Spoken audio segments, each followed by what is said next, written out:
सिर ते सोना रुमाल सजाया, सिर ते सोना रुमाल सजाया, ओ तेरे गल फुल्ला वाले हार, ओ तेरे गल फुल्ला वाले हार, ना इतनी तेज लाओ आके अखियां नू ढक लैण दे, के अखियां नू ढक लैण दे, मेरी हारा वाली सरकार, ना इतनी तेज लाओ आके अखियां नू ढक लैण दे।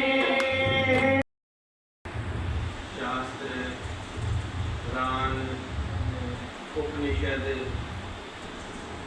सब में एक बात कॉमन है। वो क्या बात है? रामायण, गीता सब में एक बात है। वो बात है संत की महिमा। क्या है? संत और गुरु की महिमा सबने ही गाई है।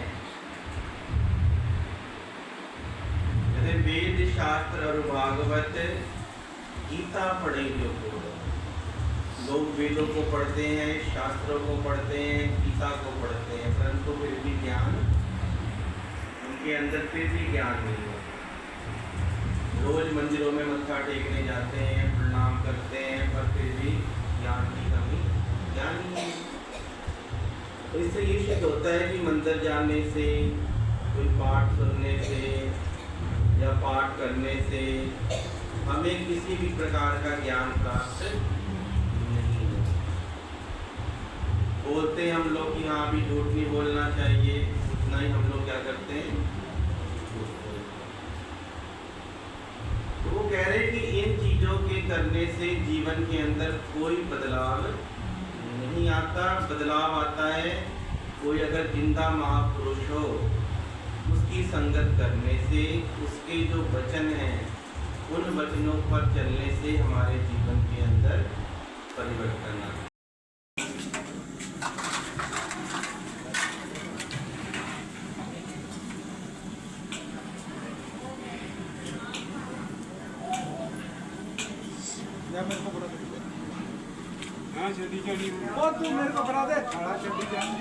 इदा ना छड्डी चाचे जिद्दां कहना उदा करी।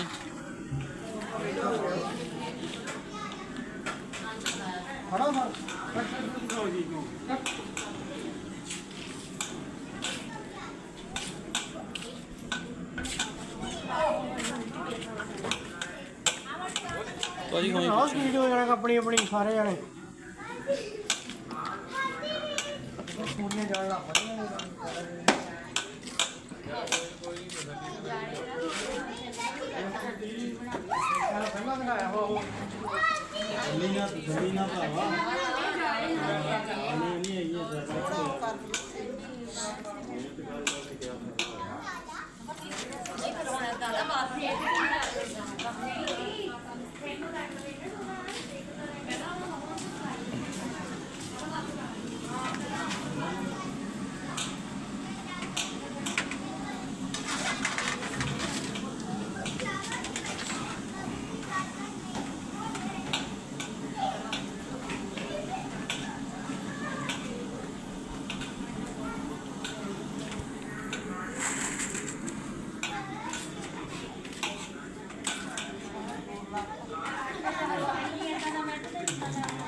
और ये बात भगवान ने कही है।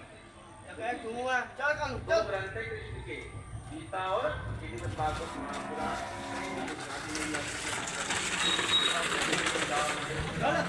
क्या रहा है? एक बार भी नहीं कहा कि मुझे वस्त्र पहनाओ, उसने एक बार भी नहीं कहा कि मेरी पूजा करो। क्या कहता है कि अपने आप को जानो, क्या करो, और वही काम हम नहीं करते। वही काम हम नहीं करते, इसीलिए हम लोग क्या हैं, दुखी हैं, अशांत हैं, परेशान हैं। ठीक है, मंदिरों में जा रहे हैं, गुरुद्वारों में जा रहे हैं, मस्जिदों में जा रहे हैं, पर हमें कोई सुख और शांति नहीं मिलती। फिर शुक्राना, वो जो एक यहाँ फेमस हुआ शुक्राना गुरु, ठीक है, उसके तो बेचारे मैंने भगत देखे, उसके जवान जवान लड़के मर रहे हैं, उसके ऊपर कृपा क्यों नहीं हो रही शुक्राना गुरु की? तुम्हारे ऊपर कृपा हो जाएगी उसकी। जो भाग में लिखा है, सीता किसकी बेटी थी? सीता किसकी बेटी थी? जनक विदेही की बेटी थी, राजा की बेटी थी, और किसका अवतार थी? लक्ष्मी का अवतार थी। उसको सुख मिला क्या? वो भी कहती थी हाँ मैं सब पालू। राम को सुख मिला क्या? हमारे अवतार ही हमें शिक्षा देते हैं। कृष्ण को दुख हुआ, कृष्ण को दुख हुआ, क्यों दुख हुआ? क्योंकि कृष्ण ने गोपियों को दुखी किया। और कृष्ण का मर्डर कैसे होगा बताओ? वही ने क्या किया? बाण मारा और बाण पैर में लगा, और क्या हुआ? मौत को प्राप्त हो गई। अपने आप को नहीं बचा पाए। जैसा करोगे वैसा बन जाओगे। इसलिए कह रहे हैं कि सत्संग से क्या आते हैं? सत्संग से हमारे अंदर सत्य विचार आते हैं, गुण आते हैं। सत्संगी इंसान देख लो जहाँ भी होते, उनके अंदर जो सच्चे सत्संगी होते हैं, पाखंडी ही नहीं, इधर पाखंडी भी होते हैं, नामदार लेकर के भगवान के काम करते हैं। जो सच्चे सत्संगी होते हैं वो लोगों पर क्या छोड़ देते हैं? अपने जीवन का प्रभाव छोड़ देते हैं। कहता हाँ भी ये आदमी सत्संगी है। तो इसीलिए ग्रंथों में, शास्त्रों में, सब में सत्संग की महिमा गाई है कि बिना सत्संग के हमारा कल्याण होने वाला नहीं। चाहे जितने मर्जी हम जहाँ मर्जी चले जाएं, जितने मर्जी देवताओं की पूजा कर लें, भक्ति कर लें, जो मर्जी कर लें, सत्संग के बिना कल्याण होने वाला नहीं है। शिव क्या कहते हैं? उमा कहूँ मैं अनुभव अपना। कौन कह रहा है ये? शिव कह रहे हैं भगवान। उमा मतलब पार्वती, मैं अपना अनुभव कह रहा हूँ। और अनुभव कोई ऐसे नहीं प्राप्त होता। अनुभव इंसान जब किसी चीज़ के अंदर डूबता है तब वो अनुभव प्राप्त करता है। बोलते ना है हमने ऐसे बात सफेद नहीं किए हैं, कहते हैं हाँ भी ये इस चीज़ का बहुत बड़ा कारीगर है, ये अनुभवी व्यक्ति है। तो भगवान शिव कह रहे हैं कि उमा कहूँ मैं अनुभव अपना, सत्य हरि भजन जगत सब सपना। बिन सत्संग ना मोह है नासे, बिन सत्संग ज्ञान ना। ये बिना सत्संग के मोह खत्म नहीं होता। खत्म होता है क्या? और सत्संग भी आते हैं तो महात्मा लोग कहते हैं भी अपना कल्याण करो। ये बच्चे, रिश्ते, नाते ये हमारे मरने तक सीमित है, शरीर तक। शरीर के बाद हमारे कोई भी काम आने वाला, तो हम उनकी बात मानते हैं क्या? नहीं मानते। आएंगे तो किसके बारे में पूछेंगे?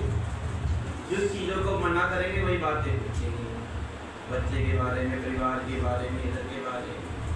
तो कहते हैं मरने के बाद कोई किसी का कोई पता नहीं मरने के बाद कहाँ जीवात्मा गई। और अगर तुम मोह रखोगे तो अगर वो कुत्ता भी बन के भी तुम्हारे घर में आएगा, भैंस बन के आएगा, गाय बन के आएगा, लेखा और जोखा बन जाएगा। लेखे जोखे के फल स्वरूप तुम कर्म के बंधन के अंदर बंध जाओगे। इसीलिए सत्संग से सोझी आती है। सोझी मतलब समझ। आम इंसान को समझनी वगैरह सब बराबर ही है, सब भगवान ही है। यानी कूड़ा करकट मिट्टी सब बराबर है, सब बराबर, उसे ज्ञान नहीं। परंतु महापुरुष क्या कहते हैं? परमात्मा का जन्म नहीं होता। परमात्मा कभी दुनिया में नहीं आया है, ना वो आएगा।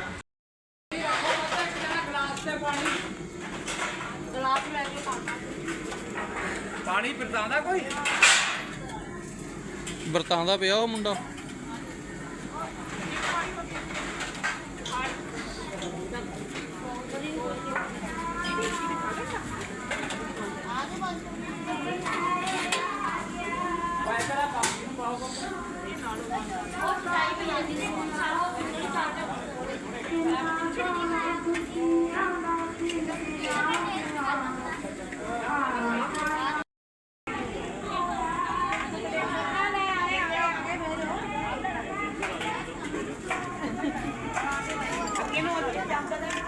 ਨਾ ਚਾਚੀ ਬੈਠੇ ਰਹੋ, ਬਥੇਰੀ ਜਗ੍ਹਾ ਆ। ਨਾ ਇੱਥੇ ਬੈਠੇ ਰਹੋ, ਦਾ ਕੀ ਚੱਕਰ ਆ? ਅੱਛਾ ਨੰਗਣ ਨੂੰ।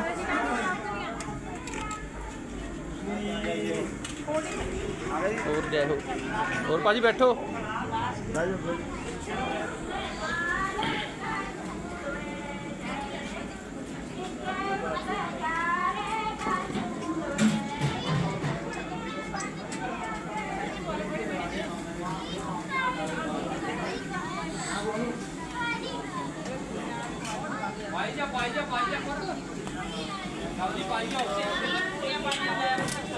आगे